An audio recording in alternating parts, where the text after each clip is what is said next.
Our final senior address will be given by Carter Alfonso.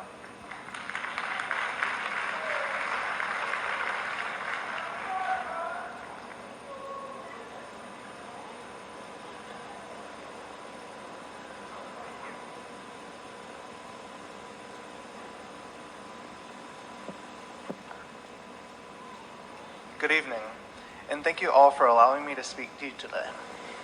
I would like to extend a special thanks to all of my family and friends for coming to see me, as well as to Holden's faculty for supporting us through these 12 long, trying years. You've made it possible for all of us to succeed and thrive throughout these trying times, despite our complaints. As you know, our coaches encouraged and pushed us, our teachers gave us the resources to succeed, and everyone else was always there to cheer us on. Whether it was at the surprisingly lively bowling matches, the rowdy basketball games, or any other of the sporting events, you were always there. Always. And for that, I thank you. We are finally graduating, and I do not mean in the same context that's repeated year after year. We are a special class. Many of us started our lives after a nationwide tragedy in September of 2001.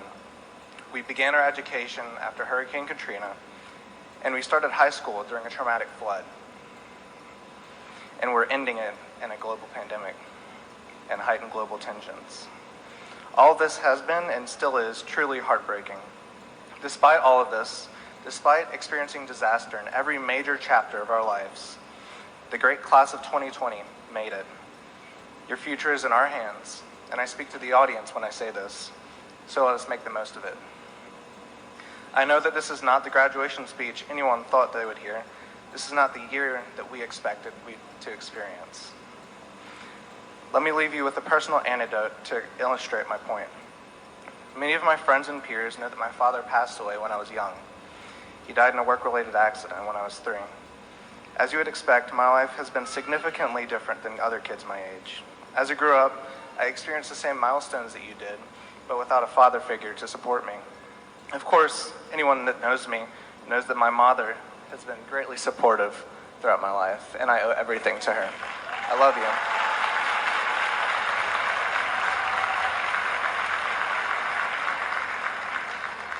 What I want all of you, the audience included, to take from this is that your life is what you make of it. Alexander Graham Bell once said, "The only difference between success and failure is the ability to take action." Your past is only that, your past. It is a set of events that has made you into who you are today, but it is not your future. The class of 2020, if you have dreams, work for them. If you have goals, work for them. If you have a passion, pursue it. If you have a love for something that you cannot extinguish, follow your heart. Yes, there are some things that cannot be changed, some circumstances that we cannot control, and some people that cannot be brought back. Some people look differently than you do, some people think differently than you do, and some people see things from a different point of view than you do. The mission I'm installing upon you is to stop yourself from seeing the differences between you and your neighbor. I urge you to seek the similarities that cause your heart to fill with the same love and compassion you experience when you see a person in need. Because that is what our nation is right now. We are a people in need. We need the love that has been so hard to conjure up recently, and most of all, we need God's grace. I pray that all of you understand what I'm asking you. We cannot fix our own hearts, we cannot fix our faults with a hard heart, and we cannot rely on the past to heal our future. I'll leave you with a quote not often heard at the end of a senior address. In his sermon titled, "Loving Your Enemies," the Reverend Dr. Martin Luther King said, "Darkness cannot drive out darkness. Only love can do that." I messed up. Darkness cannot drive out darkness. Only light can do that. Hate cannot drive out hate. Only love can do that. Tonight, I beg all of you to take his words to heart.